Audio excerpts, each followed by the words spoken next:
And I'll just say that we're going to be live in a few minutes. We're waiting for a few people to show up here in the shop.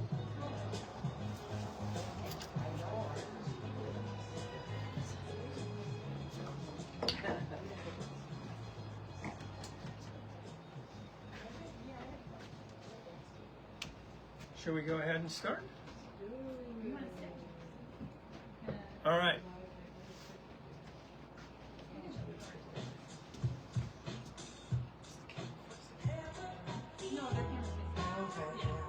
You did it. Promise, promise. And this is Jenny.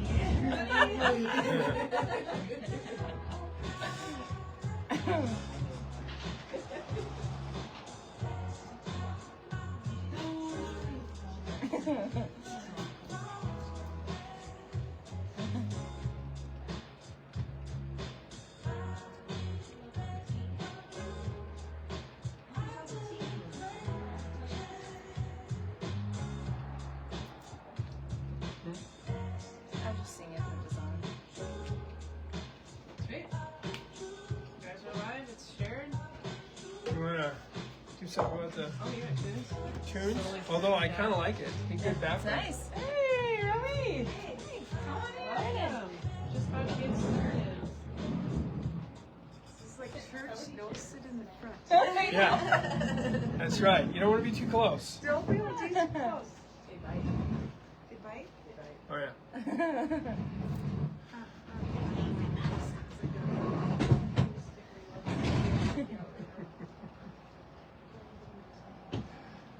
All right, well, good morning. Good morning. Thanks for coming out. Yes, thank you very much. So we are going to talk about gut health today. And we're using a framework called the 5R program, so we'll go through that. But the real question is, why should we care about the gut? It's just a sewer pipe that runs through the body, isn't it? Is that true? Yeah, but unfortunately, or fortunately, it actually holds a lot of great things. It holds a lot of good bugs. It deals with detoxification, hormones, and when it's inflamed, those things leak into areas that they shouldn't be, like your foods go into the bloodstream, and it causes systemic inflammation that can lead to bigger things like autoimmune disorders, hormone disruption.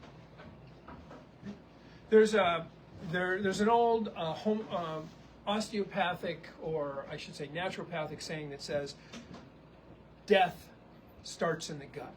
A little dramatic, but it's true. And it's also true that when you're having any kind of a health concern, unless there's a really compelling reason to do otherwise, you should start treating your gut. And the reason for that is 70% of your immune system lives in your gut. Obviously, your digestion and absorption happens in the gut. Your microbiome, that teeming ecology of bacteria, is in your gut. And so I always tell you my little story about the gut. So if you think about the barrier, the first cell lining of the gut, one cell layer behind that, and even poking through at times, is the immune system. So if this is the gut barrier, and my eyes are my immune system, and all of you lucky people out there in YouTube land, and all you guys, you're in the lumen of my gut, aren't you lucky? And so now I'm kind of blind. I can sort of see my immune system is kind of in surveillance mode, and you're human, I'm human, that's not really scary. But then I get leaky, and now I can see really good. And you guys are definitely not me. So I need to defend myself. So I start to make antibodies against you guys. And some of those antibodies, unfortunately for you, some of the spots on you look a lot like me. So I accidentally make antibodies against myself. That's where almost all autoimmunity starts, in the gut. So those are the big reasons for wanting to work with your gut and fix your gut. You want to push a button? I'm going to push a button. So the first R, The 5R. the 5R, remove. Good morning. Remove. So get rid of bad stuff. So fundamentally, health is about get rid of bad stuff, give more good stuff. So, okay, we're done. Except we're going to talk a little bit more about it. So remove. Well, remove what? Well, commonly triggering foods. And that turns out to be things like dairy and bread or other gluten things, sugar and processed foods, ultra-processed foods. You know, they call fortified flour. They take out, I've forgotten the exact numbers, but it's like they take out 27 things and they put in 8 and they call it fortified. And it does have more of those few things that they put in it, but I still wouldn't call it fortified. Right, it's processed. It's processed, yeah. So taking out processed foods, and why is that important?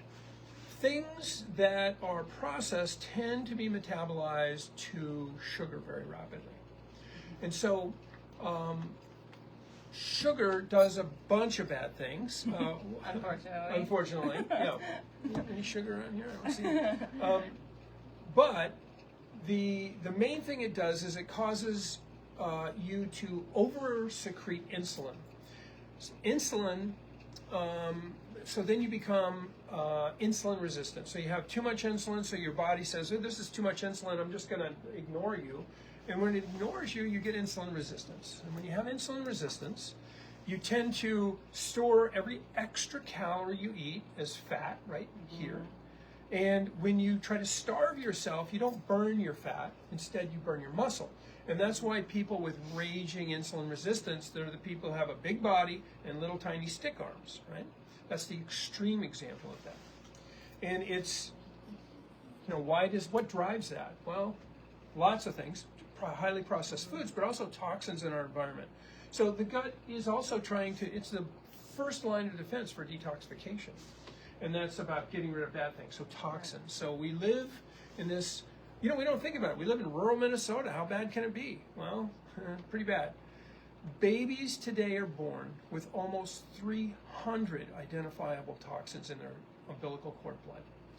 And it doesn't get any better as we get older. And those, you know, they have all kinds of fancy chemical names, but, you know, the more common names are carcinogen, meaning it causes cancer. Obesogen, meaning it causes obesity. Endocrine disruptor, meaning it messes with your hormones. Immune disruptor, meaning it messes with your immunity. And so on and so forth. So these things are just not good for you. So what do you have to say about remove? I think an easy way to remove a lot of those things is with, if you've ever heard of ewg.org, it's called the Dirty Dozen and the Clean 15.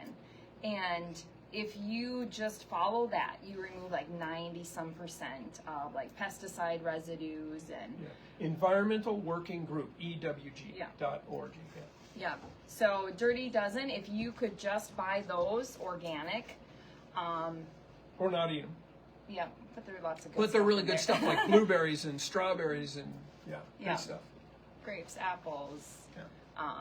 So the difference is some foods are really good at bringing the ag chemicals out of the soil and up into the actual food. Whereas so the Clean 15, those are foods that don't tend to concentrate the ag chemicals into the actual food. So you might as well save your money. Buy those. You can buy those conventional if you want.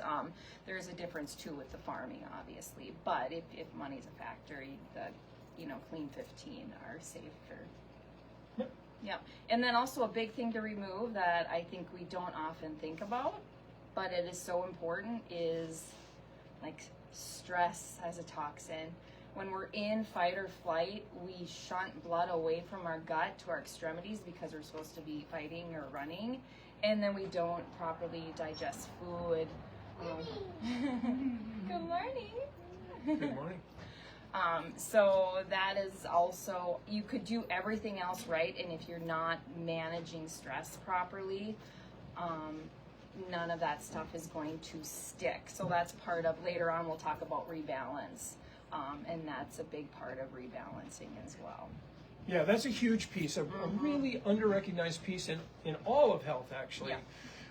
Hormone disruption. Maybe we'll stick to, we'll talk about it under the last rebalance. Yeah. So more how-tos, we'll push another button. This is how high-tech we are. So I mentioned that all of health is basically take away the bad stuff and give more good stuff. So here's some of the good stuff, replace. So when your gut is stressed and not doing well, we want to help it digest. So things like digestive enzymes. Yep, digestive enzymes can be a great way to help relieve some of those symptoms after you eat foods that don't quite agree with you. Because of leaky gut or other things. As you're doing all these things simultaneously, we do steps 1 through 5, but they're all happening at the same time. Yeah, thank you for that. Yeah. It's not a step program, it's all of it at once. So enzymes, not only are they helping you digest your food, but they're anti-inflammatory. So they tend to break down allergens, things, the little spots on food that are the triggers of allergy. So it breaks those down. They break down inflammatory proteins in your gut. So they reduce inflammation. So they're therapeutic in that way. They're helping you break down your food. So they're doing a lot of positive things. And then your liver makes bile. And we think that bile is like maybe just this waste product, and it's, the only issue with bile is it has a gallbladder and it causes gallbladder disease, and that's just get rid of that thing. Not quite. Bile is soap, and bile is used to help us digest fats. And so many people have cholestasis, which just means the bile isn't flowing well. So things like dandelion root, or there's many others, can really help with bile flow. And between now and when you get your bile flowing, products that have ox bile in them, which are just bile salts. I don't think they really come from ox. I think they used to. But bile salts, they basically are like soap. So they help break down the fats in your system so that you can digest those fats better and extract those important fat-soluble nutrients from your diet. And then other things, why don't you talk about healthy fats while I cough? So healthy fats, try to stay away from obviously those bad oils like the seed oils. A lot of those are highly processed. Healthy fats is avocado oil, olive oil, coconut oil, ghee, butter. Those are all great fats. Thank you. Yeah, so and I put them in everything. Yeah. They're a delicious way to make vegetables more delicious. That and a bunch of good herbs, and and then they also help to satiety. Okay, I feel content when I'm all snacky. If I eat a bunch of macadamia nuts or something, it just okay, I'm not hungry anymore. Otherwise, some days it's like you can eat, but if you're not eating the fat, it's not going to satisfy you fully. So you've probably heard the term essential fatty acid. Essential fatty acids there's an omega-3 essential fatty acid and an omega-6 essential fatty acid. Now, we all probably have heard that, omega-3 fats are anti-inflammatory and omega-6 fats, those are inflammatory, those are bad. No, it's about balance, and you want both. If you had so the really bad one is arachidonic acid. If you didn't have any arachidonic acid in your body, you'd probably die. So we don't want no omega-6 fatty acids. We just want balance in those. So we're trying to balance the inflammation pathways. It turns out that with no inflammation at all in your body, you die. So let's not do that. Let's instead, and you're not in danger of doing that, even with an extreme diet. But the point is, it's all about balance. Omega-3 good, omega-6 bad. No, it's balance of omega-6 and omega-3. So omega-3s come from fish oil. They come from certain algae oils. They come from flaxseed, as you mentioned already. And then omega-6s are like just about everything else. Most of us are have an overabundance of omega-6. And then another thing that's very important in the replace, I feel, is the mindful eating piece. Yeah. When we eat a lot of times, so think about it this way. How many ate in the car in the last week or so? Yeah, me too. Yeah. Or just even standing. I sometimes eat a lot standing in the kitchen as I'm helping everyone else, and it's really important that we're not eating in that fight or flight state, like to sit down and Take some deep breaths before we eat. Really use it a time to connect with those around us. It's really a sacred ritual when we sit down, and sometimes you do have to, maybe you do have to eat in your car, but you can still do it mindfully. You can still take those deep breaths. You can still try to be present with your food. Because when you take yourself Try to out avoid of, the bridge abutment. yeah. When you take your, hopefully you're not, yeah. Or Hopefully the you're just oncoming car. sitting in the parking lot or something, or whatever. Yeah, when you sit and relax and you're not eating in that fight or flight state, then your body can digest those foods. Because sometimes it's like, oh, I ate all the right things and I'm bloated and I feel horrible. Well, how did you eat those things? Yeah, that's fight or flight, rest and digest. And we live in this all yang all the time society. This is a true statement. We live in the most stressed society on the planet outside of war zones. So think about that for a minute. And we don't think, so we do a test at our office. It's a heart rate variability test. And first I ask, well, what do you think? How do you feel? What your stress level? What do you think? Oh, it's fine. And then you do the test and they're just absolutely stressed out of their mind, And it's because we're the proverbial frogs in the pot. We're just slowly raising the temperature, and they're just going to sit there and boil to death. And we're right on the verge of boiling to death.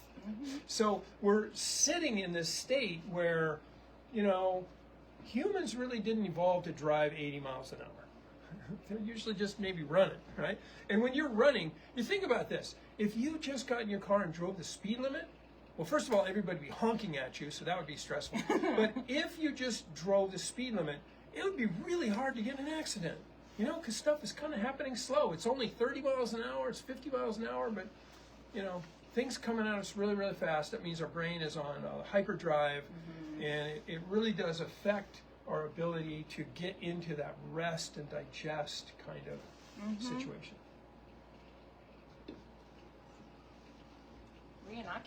Reinoculate.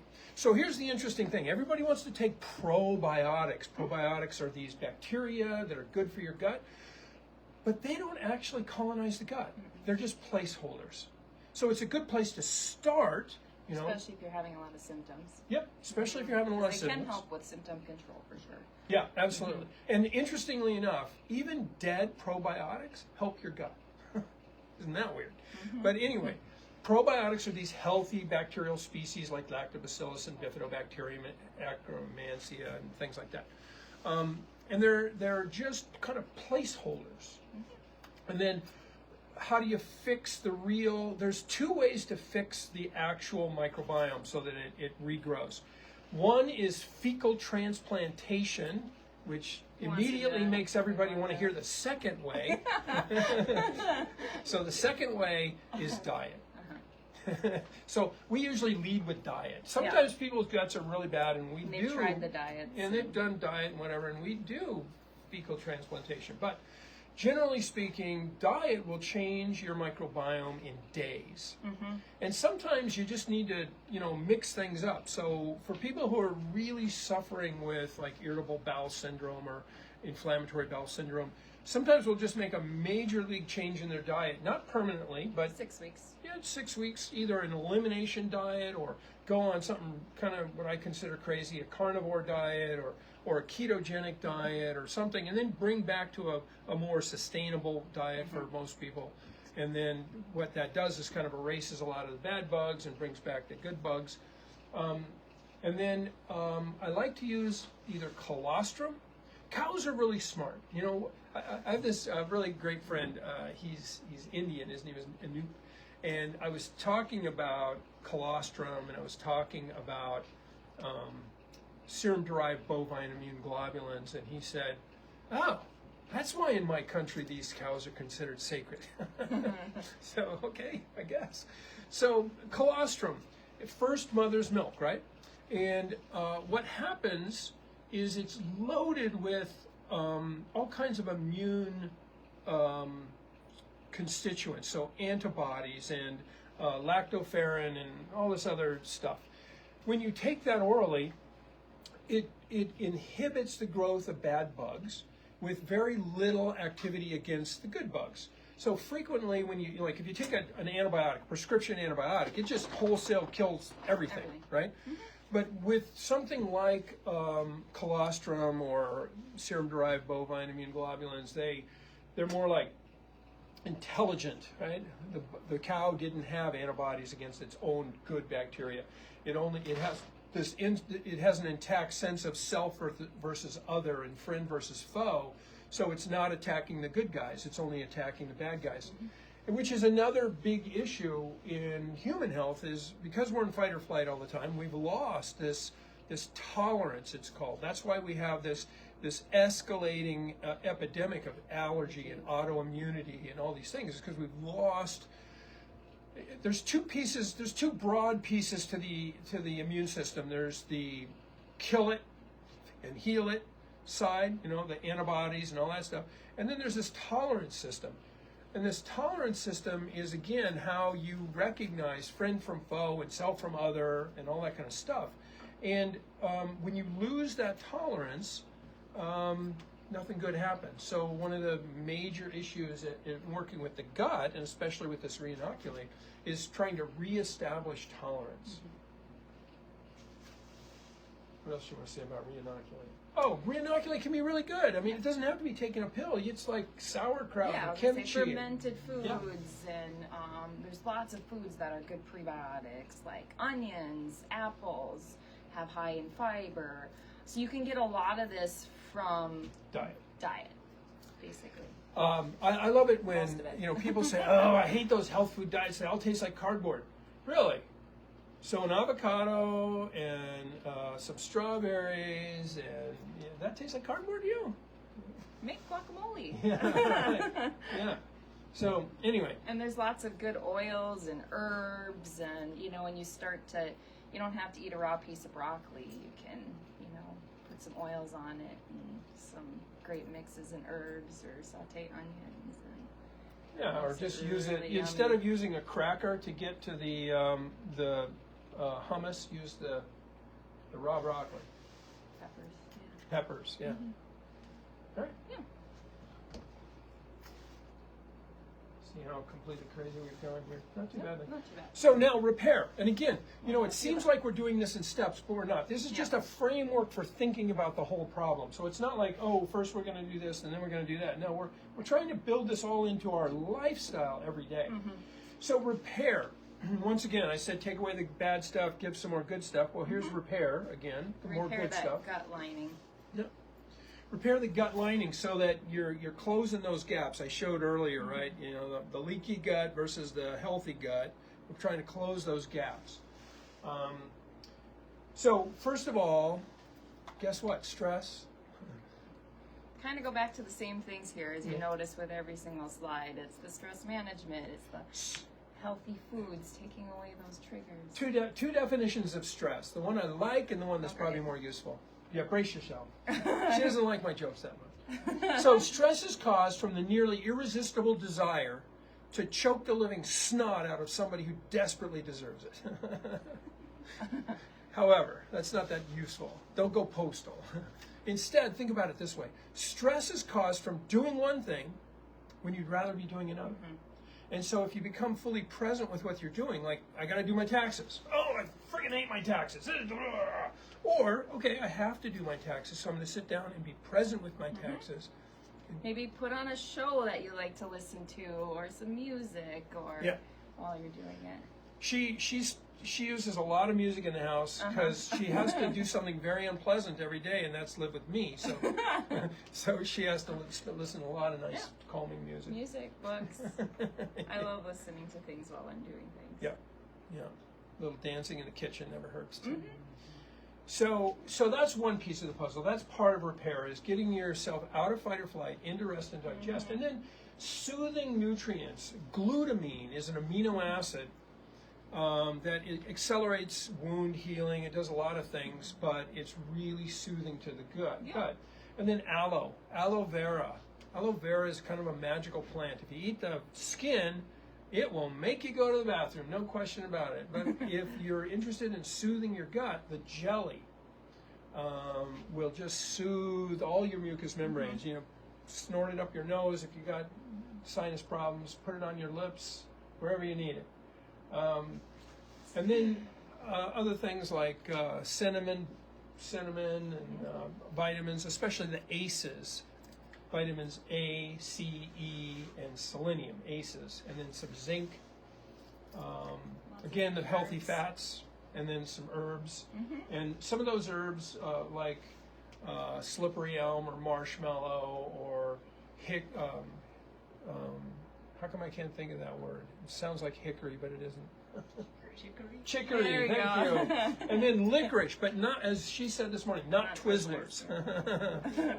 And the kind of licorice you really want is called DGL, deglycyrrhizinated licorice. So the glycyrrhiza actually raises your cortisol. It's kind of a natural way to manage stress on some level. But that's not what we're talking about for digestion. It's DGL. In fact, DGL has been shown to heal ulcers, and it's anti-H. pylori, which is one of the causes of ulcers and things like that. So now to my favorite slide. Rebalance. Rebalance. Yeah. Yes, my favorite slide too. If you didn't change your diet one iota, if you continue to eat ultra-processed foods, if you continue to eat on the run while trying to, drift through oncoming traffic, if you did all of the things wrong, but you did this right, it would probably fix your gut. That's how powerful it is. Just in general, we just don't think about the brain, but the brain is about 2% of your body weight. Mine's, of course, 5% of my body weight. Or maybe 1. I'm the only one laughing at your jokes, just so you know. Yeah. Or maybe 1%. But it takes about 25% of the energy that you eat every day. Hugely energy intensive. Plus, it communicates with everything. But interestingly, there's more information going from your body to your brain than there is your brain to your body. So your brain is this hugely powerful, influential thing that we basically ignore. We just ignore it. Oh, well, that's just not a big deal if I'm stressed out of my mind every nanosecond of the day or whatever. Right. Maybe you stress internally. Maybe on the outside you're cool as a cucumber, but inside you're always like... Yeah, over at Painesville, when I used to work at that hospital, Willie LaCroix had this, he was the CEO, he had this big picture in his office, and it was this serene duck pond, and then underneath is just this blur, and it said, act like a duck, serene on the surface and paddle like hell underneath. That's the American culture right there, right? And how about just be serene? Be serene, which is not easy when there's so many irritating people, right? But I think it's really important. So, mindful, people say, well, I don't have time to meditate. Okay, well, think about this study. This was done in Sweden. They looked at 60-year-olds and they said, okay, what's it take to get to 100? And they looked at, is getting your flu shot every year, is that the most important thing? No. What about taking your blood pressure medicine? Is that the most important thing? No. What about stopping smoking? Is that the most important thing? Well, if you look at blue zones around the world, like Okinawa or Sicily, like the octogenarians in Sicily, they're walking down the hill through their garden path down to the pub to have a bump with their buddies and smoke some cigarettes. So no, I wish it were true, because I don't like being around cigarette smoke, but it's not the most important thing. The single most important thing was called social engagement. And that was as simple as when you walk by somebody on the street, you say, hi, how are you? Open the door for them, make eye contact. Yep, make eye contact. That was the really important piece. And then the second most important thing, having a small group of friends that you could rely on in a crisis. Having that sense of security. So having this sense of place and purpose and security and community. That's what's important for health. There are studies that show that if you give 2 groups of diabetics, this group, you give them a food and you say, be careful with this food. It's gonna really mess up your blood sugar. And this group, you say, hey, this stuff's great. Just eat as much as you want. Well, guess what? The people you just told it's going to mess up their blood sugar, it does. The people who you told it's not going to be a problem, it isn't. How weird is that? Mm-hmm. So there's a lot going on up here between our ears that we just don't think about. Literally and figuratively. So improving that noise in our head, right? In meditation circles, they call it monkey mind. But I don't think monkeys have that mind. I think it's a human mind. I think one of my favorite little memes is this guy sitting on a park bench, and the bubble above his head is an airplane and some dollars and a building and a briefcase and a bicycle and a new car and all this stuff, right? And the dog who's sitting next to him has a little bubble above his head, and it's just a picture of him sitting next to the guy on the bench. Mm-hmm. Just what they're doing, nothing else. I mean, I'm sure that's what my dogs are doing. All they want to do is like lick my face, right? They're not thinking about anything other than that. They are an excellent teacher for mindfulness. But that's not the human condition. The human condition is, what's next? What's next? What's next? What's next? How can I get something? I need something. I need something. I want something. I think I want it, but I really think I need it. I don't need it. I just want it. So big piece of the puzzle. The next big piece of the puzzle is doing something about it. So slowing down, mindful, just be mindful. And that can start like a double-edged or a two birds with one stone, whatever the metaphor is. Sit down and treat cooking and treat eating as a sacred ritual. Think of it as like communion. You don't go up to the communion and go, although you probably should. You go reverently, right? And maybe we should do that with our food. In fact, I just wrote a blog for that building right across the street there. I don't think it's been published yet, but eating is a sacred ritual, and I think that's a really important, powerful thing to think about. I tell a lot of my patients who, would your husband help in the kitchen? Oh yeah, he would help. Okay, so come home from work, make that embrace the demarcation between your workday and your evening. And now, let's go into the kitchen, put on some nice music, and cook together. It doesn't always work totally smoothly, because there's lots of people in the kitchen and dogs underfoot. Well, I think we do a pretty decent job of that at home. Yeah, we try to cook together.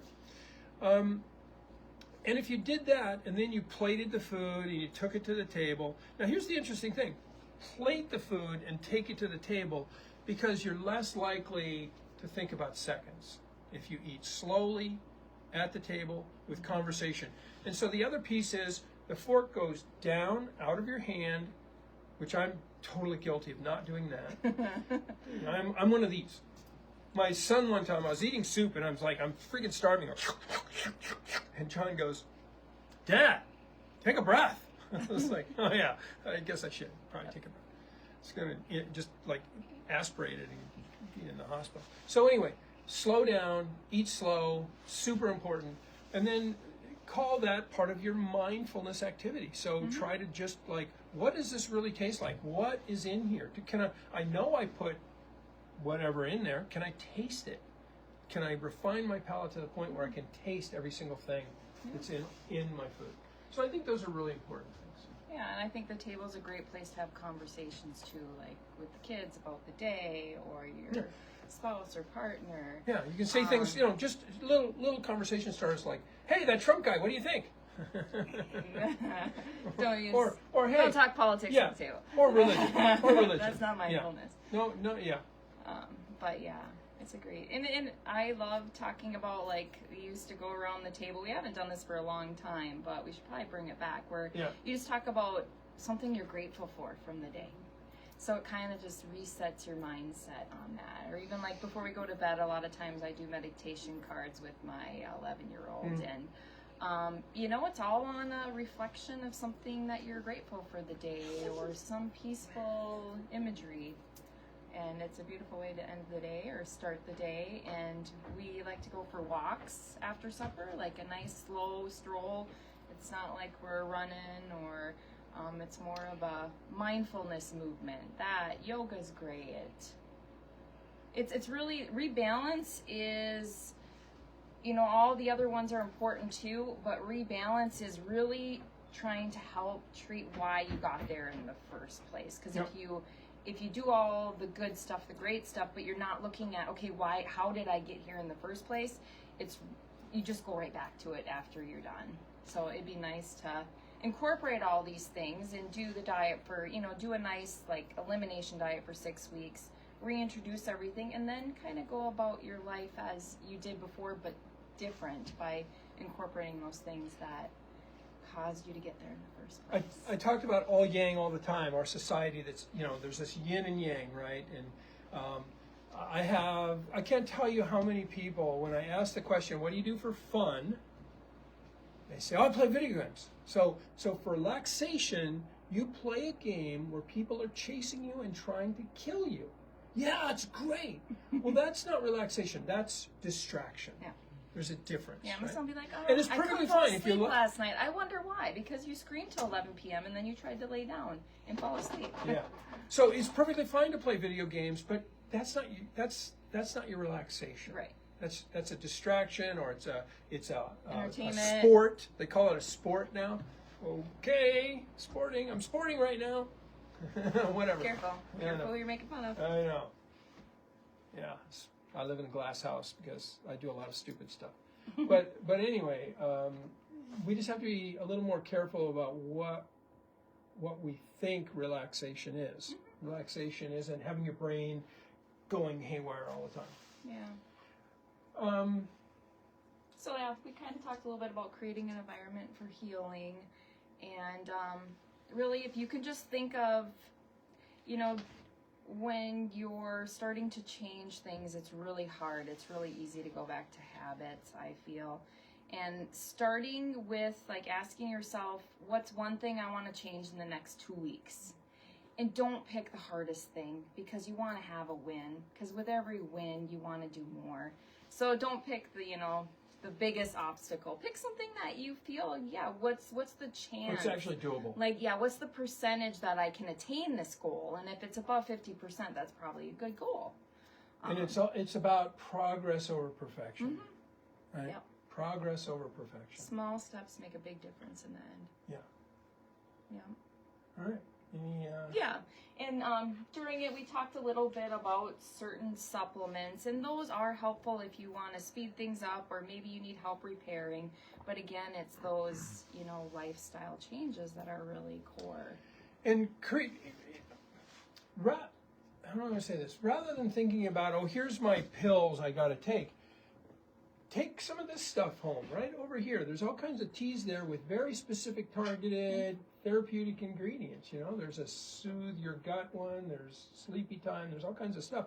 Just make that part of your lifestyle rather than, I mean, I'm not saying there's anything wrong with supplements. We use them therapeutically, but you shouldn't need to take pills. You should be able to get what you need from healthy, clean food. Yeah. All right. I don't know, did you want to talk anything about your stuff you have to offer for a healthy gut? You don't have to. I should have asked you before. Oh, you can do it. We can do it together. Yeah, there you go. I got some good stuff. We don't have anything prepared. That's okay. Here, put that on so people can hear you in the outdoors, and then we'll open it up to questions. Yeah. You guys can have yours. Oh, look at this. Oh, she's fixing her hair. Hey, everyone. Well, thanks for coming out. You know, they kind of talked about like the meditation and, you know, the food and the supplementation and the herbs, which is kind of what Mother's Cupboard is all about. It's about community. It's about education and learning how we can heal our bodies, using plant as medicine, using the things in nature that we already have. Yes, we do sell supplements. We sell, you know, different things, and we refer out if needed to these fine folks and others in the community that do things to help with that healing. We hope you join us in a couple weeks. We'll be having Libby back, and if you are new to meditation, that's and guided practice, that's something like, if you're like, I don't know how to start, she's an excellent resource, and she'll be back here in 2 weeks. On the 26th? Yep, the morning of the 26th. And then we're also doing a sprouting class. So if you're, you know, that's another thing, you know, using plant as medicine, right? We're how to grow your own sprouts. It's really hard in rural Minnesota to get things that you would get, you know, in more, you know, bigger cities. And so we have Kimberly, which of course I am partial to because she is my family. Yeah. She's my sister-in-law, but she's also on the 26th coming to teach us how to do that kind of stuff here. So I think that's kind of what we want out of Mother's Cupboard, is to provide those things. And I'll let Lauren talk about the teas a little bit and the juice fasting, because she's a huge juice advocator. I love it. I just did a cleanse. Lauren did a Yeah, cleanse. I mean, it's simple. I think we try to overcomplicate. I mean, again, we can't, you know, regurgitate what you guys have said, but it is pretty simple, and it is all starting in the gut. And if we put in good comes out, right? And so it's simplifying, cutting out the bad, and that's kind of what we have here. We have juice cleansing. So if you do need to, like, a kickstart, something that, like, okay, yeah, I've been sluggish, this has been happening. If you really want to, like, get things cleared out, a juice cleanse is a great thing to do. You can have, we recommend 1 to 3 days. If you're new, maybe just try it, one day to just prove to yourself that you can do it. You can go 24 hours without eating solid foods. Maybe you're not gonna run a marathon that day. You can still do light workout, but we're basically cutting out the solids, so then our bodies can have time to clear out those bowels, because we're kind of, I think they say on average, and Doc, maybe you can correct me if I'm wrong, we carry about 10 meals with us on average that we're slowly digesting. So when you do a juice cleanse, I think the craziest thing that happens is that you're not eating all day, but then the next morning you have a full bowel movement and you're like, wow, I haven't eaten anything for, 24 hours and I'm still producing. So that just kind of shows like what we're carrying around. And if you're having high dairy, meat, those types of things that are a little bit harder to digest, so that are fermenting in the gut, you know, it can cause a lot of these issues like leaky gut. So really kind of going back to the basics, raw fruits and vegetables, and then supplementing, and then juice, our herbs. We've got 3 different ones that are kind of like gut specific. And I would add 4 too, because, you know, when Dr. Salt was talking about dandelion, we do have Mama's Mojo. Oh yeah, Has so all we those things too. I mean, we've got licorice root in a lot of different things, but specifically, I think we've got 4, as Ashley was saying: healthy gut, our tummy tea, blood sugar support, and then our Mama's Mojo, all featuring a combination of mucilaginous herbs, including licorice root, marshmallow root, slippery elm, fennel, cinnamon. The tummy tea is more designed for those aches and pains. Say you have vomiting, diarrhea, cramping. That one's going to be more of a peppermint, catnip, cat's claw, lemon verbatim, lemon balm. So yeah, different combos. You can just come in and just get licorice root if you just want herbs here, and you can create your own blend. So we just want to be a hub for people to be able to access these things. If you have symptoms that you need to be checked out, we'll refer you over to Just Be Well. Otherwise, if you need to maintain your supplements, your juicing, your, organic foods like soups, salads, come check us out here at Mother's Cupboard. Itsy bites. Yeah. Yeah. So that's all well, we kind of have. there you go. Yeah. So we Now still I'm have sweating Metro? from the lip. Yeah, here you go. Cheers. Let's see what to do. So that's always good to be asked to come on up front right at the last minute without any preparation. It's always exciting. I was going to explain the things on the slide, and I was like, well, it'd be better coming from you guys. So. Yeah. So any questions? Deafening silence, that's for sure. Doesn't. You didn't touch on alcohol at all. Oh yeah, we had a conversation about alcohol just this morning. We did this morning. I was like, oh, because we were reviewing a slide, and I was like, well, alcohol's not on here, but that definitely contributes to leaky gut, especially when it's consistent, like all the time. It definitely damages your gut lining. So thank you for that. So that this was is a good point. This is probably a guy thing, but when I was a kid working on my VW van, which I miss desperately, when I was done, I used to wash my hands in gasoline.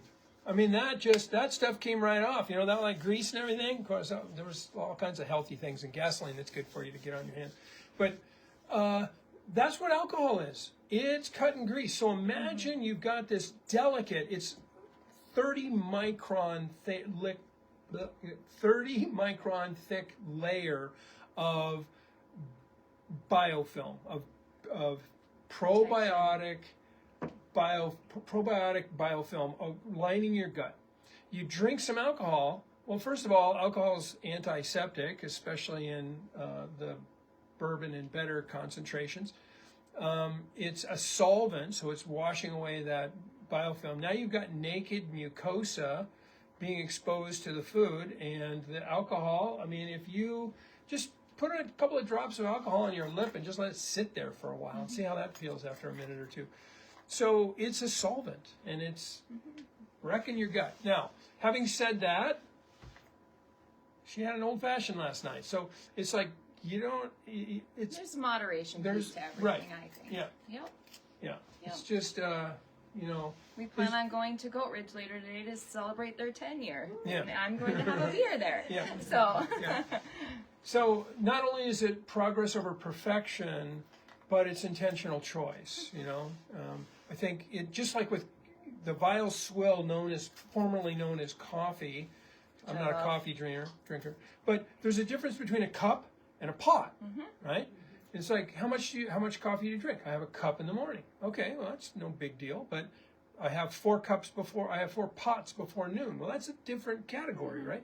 So it's the same kind of thing. It's, Yeah, and I just feel with alcohol too, we just need to be a little careful on why we're drinking it. Is it, you know, a celebration, community, sitting by the fire, or sometimes it's, you know, you feel anxious and it helps you to feel a little bit better.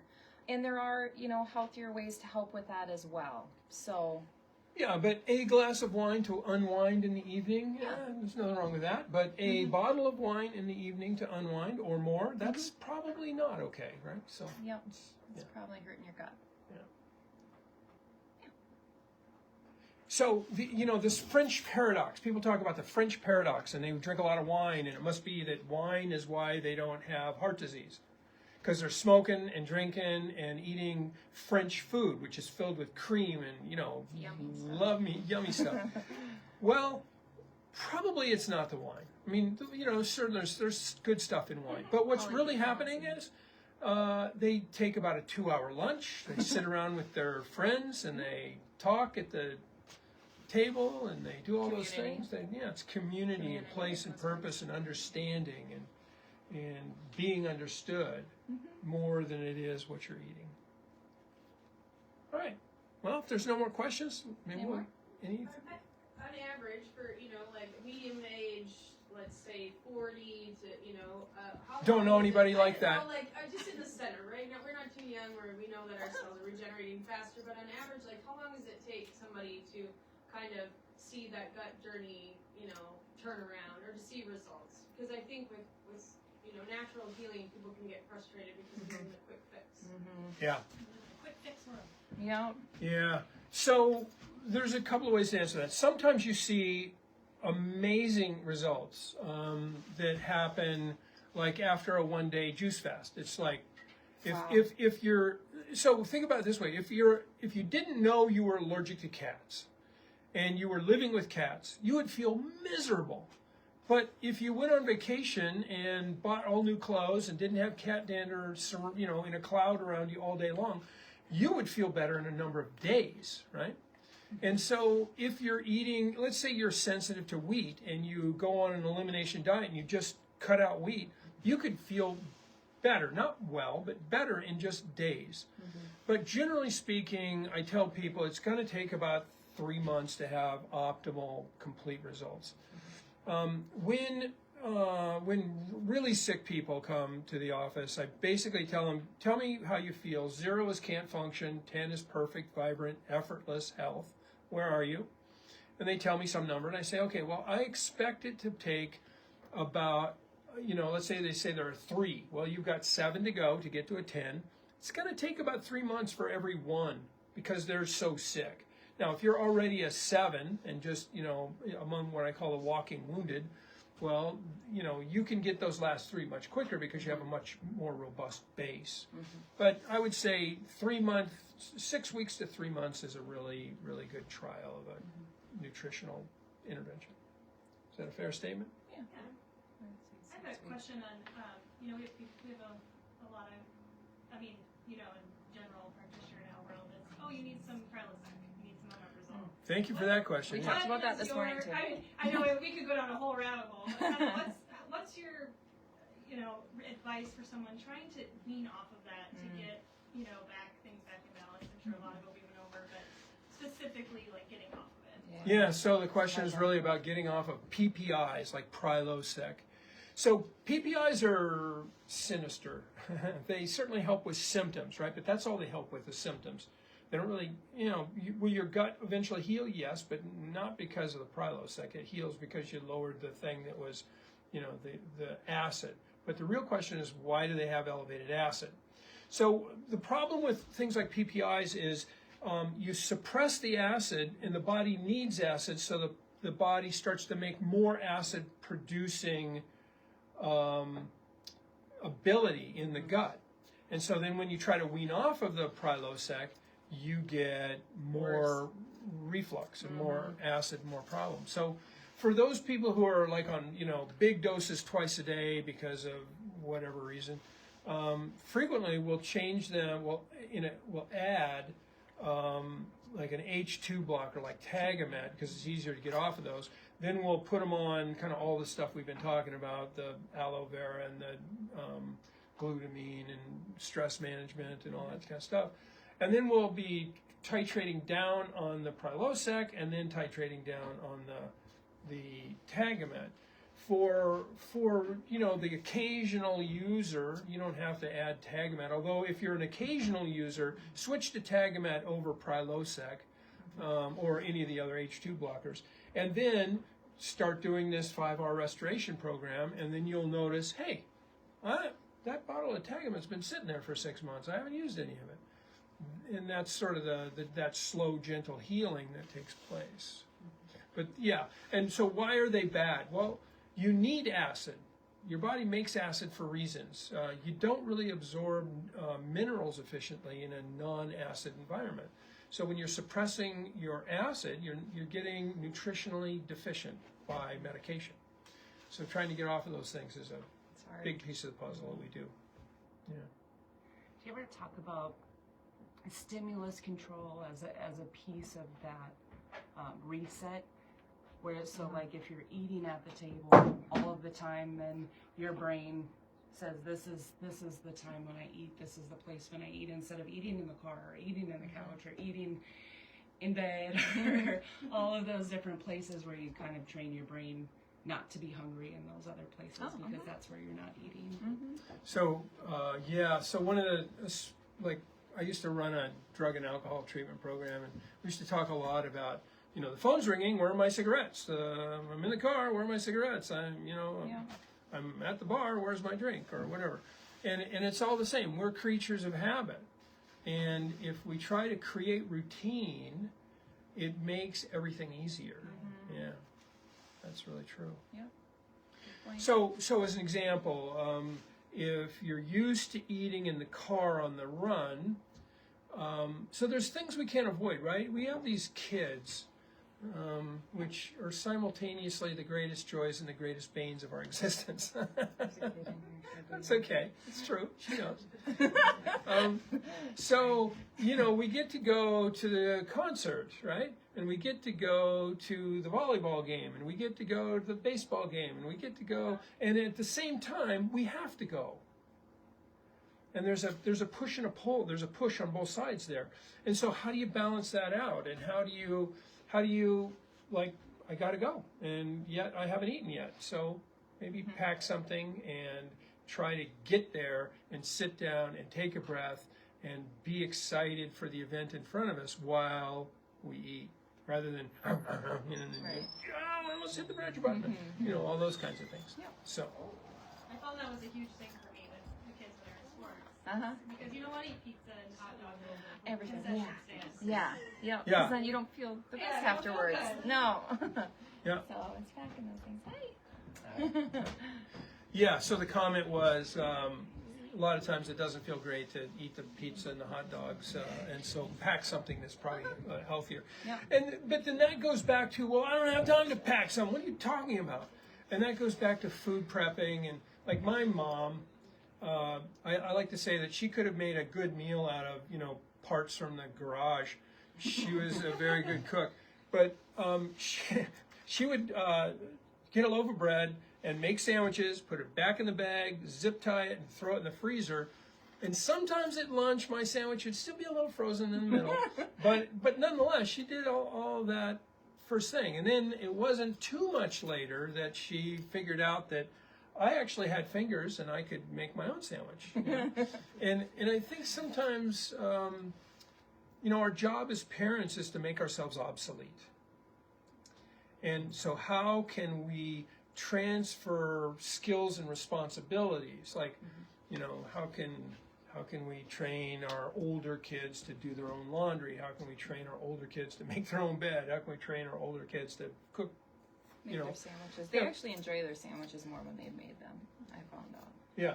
Put what they want on them. And we've fallen out of that a little bit. We used to have the kids cook. We'd help them, but we'd have them cook a meal once a week, and we kind of fell out of that. We should. As they all moved out.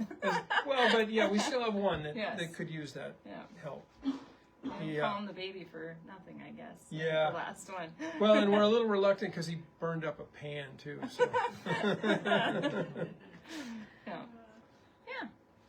Anyway, any other questions? How do people, so we'll share this information probably on our Facebook, but how do people get in touch with you guys, or if they want to continue this journey a little more in depth? I think we have, there we go. So our website is justbewell.info. There's a not contact com. page on there. Yep. And then also you can email us at info@justbewell.info, message us on Facebook. Walk down the road. Or down by TDS. If you're not quite in the spot to see Tom, we do have health coaches. I also meet with clients, and so to get some ideas and give ideas. Yep. But reaching out on the website, email, Facebook, pop in. Anybody else want to ask the doctor a question quick? No insurance is being charged. Think about managing candida in the gut. Yeah. So that's one of those removes, right? So trying to get rid of it. So things that are very good at managing candida, oregano oil, and just oregano in general. So adding more oregano to your food, taking an oregano oil supplement or a berberine supplement, or the cow products. So colostrum can be very helpful.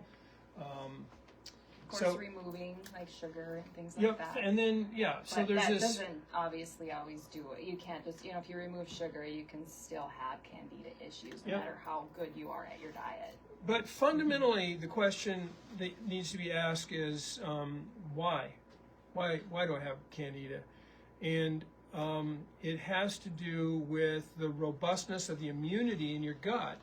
And so what's interfering with the immunity in your gut? Well, a big piece of it is all this, what do they call it? Psychobabble we've been talking about, which I don't think is psychobabble at all. It's really important.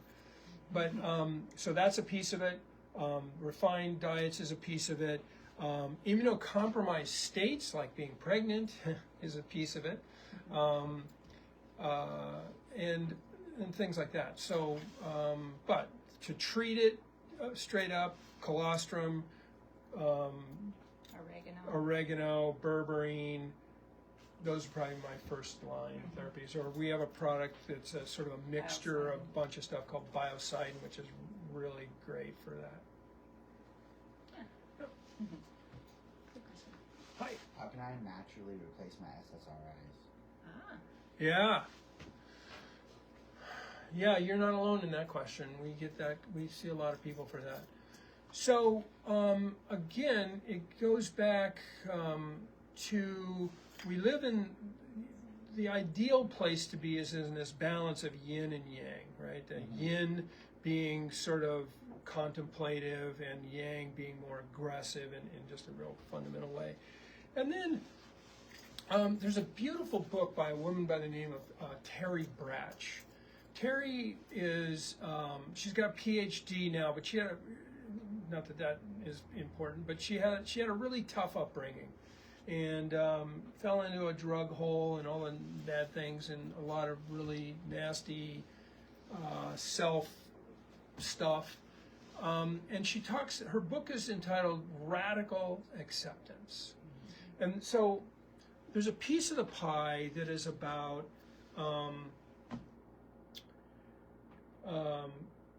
the good of community is community. The bad of community is distrust of other, right? And so how do you fit into a community when you end up coming to a place called Mother's Cupboard? You know, I mean, it's how do you fit in when you have a personality or a biased belief about yourself that isn't good? So, you know, every tradition talks about this idea of radical acceptance. You know, Martin Luther talked about us being simultaneously saint and sinner. And, you know, she talks about this idea of radical acceptance, which is whatever is. That's it, right? Just is.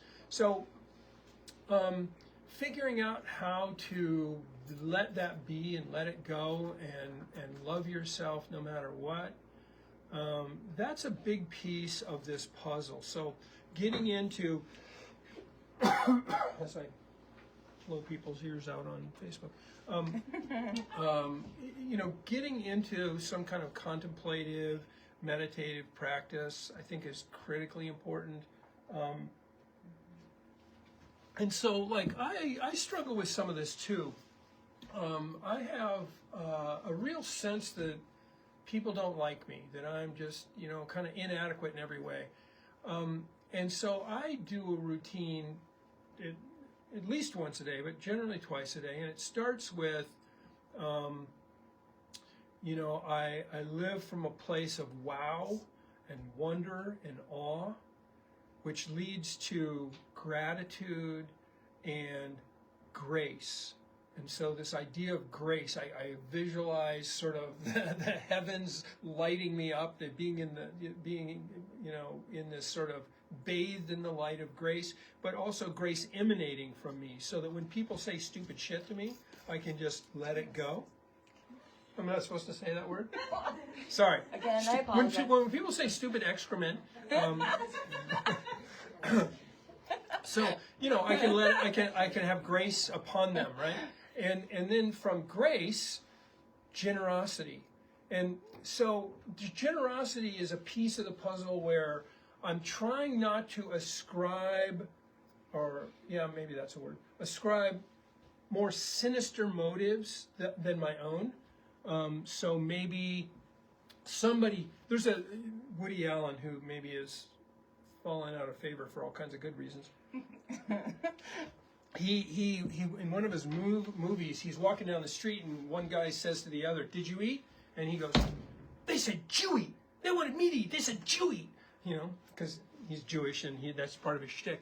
But we see the world through our own lens. And the idea is, as Elizabeth says all the time, believing is seeing. Not seeing is believing, but believing is seeing. So when you have this self-esteem piece, like I described about myself, you know, it's easy to see the whole world is filled with slights. People putting us down, people, you know, even like, you know how guys are.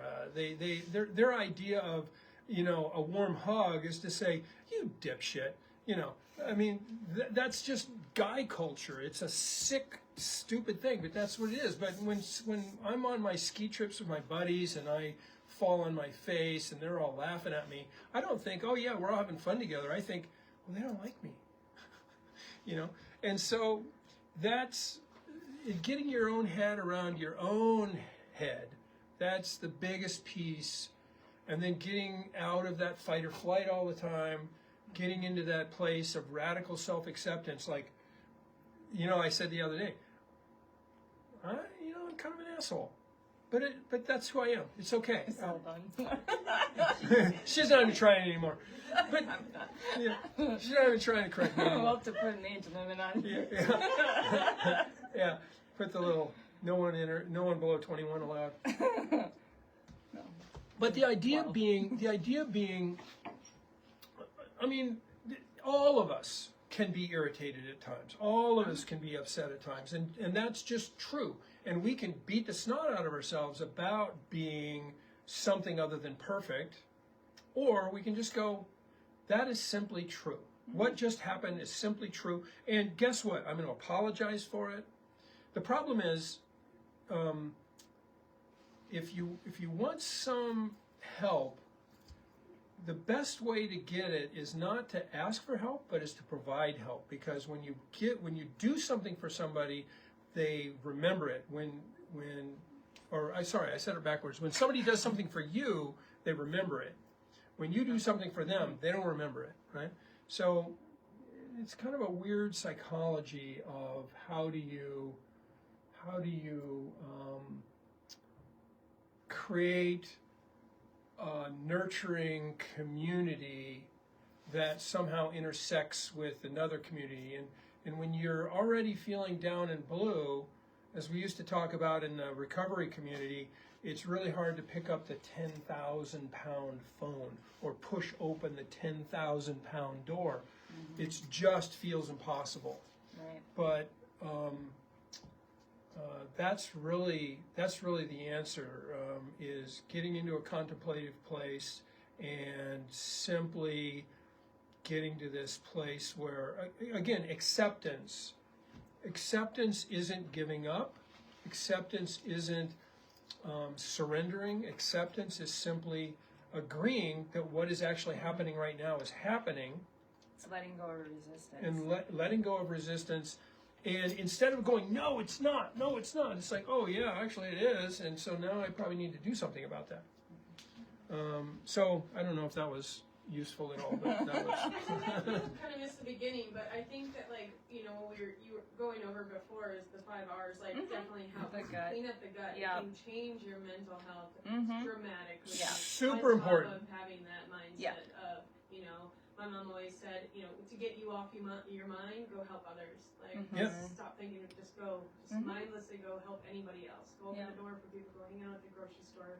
Like, the SSRI, serotonin reuptake inhibitor, right? And most of the serotonin in your body is made in your gut, not in your brain, like 10 to 1. So having a healthy gut helps. And remember, I talked earlier about how most of the information is coming from your body to your brain, not from your brain to your body. So if you got plenty of serotonin in your gut, you're going to have more serotonin signaling to your brain. Yeah, thank you for that. That was really important. I mean, just people don't think about it. I mean, when you're eating processed food, which is everywhere in everything, every restaurant, everywhere we go, I mean, it's dead energy. So we just want to, like, simplify. You want living things to take that energy from. We're all just energy beings borrowing it from other things. So that's why it's like we say our juice is high frequency foods. These herbs are high frequency herbs because we're just borrowing that energy to, like, raise our own frequency. So simplifying, stop putting dead things in your body, put living things and you will thrive. I mean, I think that's kind of like all around, right? Plus the mental aspect of it. So. Well, and the biggest thing, you know, he talked about it with video games, is are you getting dopamine to try to overtake your serotonin? Dopamine hits. You know, we always say, you get your dopamine today when they're just sucked into the reels and the TikToks. And dopamine. You know, you got to find the activities that build serotonin for you, and they're easy things like, you know, mindful walking, being in nature, going and helping someone, and Performing on stage. Performing on stage. That's exactly right. Yeah. Although there's an anxiety to that too. Does anybody else have anything last minute, or otherwise I'm going to open the door and allow everybody to do their thing, or you can go chat with them if you want, or ask questions up close if you don't want to be on the stage. if you don't want to be on Facebook Live. So I'm going to turn off the Facebook Live. Thanks for joining us. It wasn't on us. It wasn't on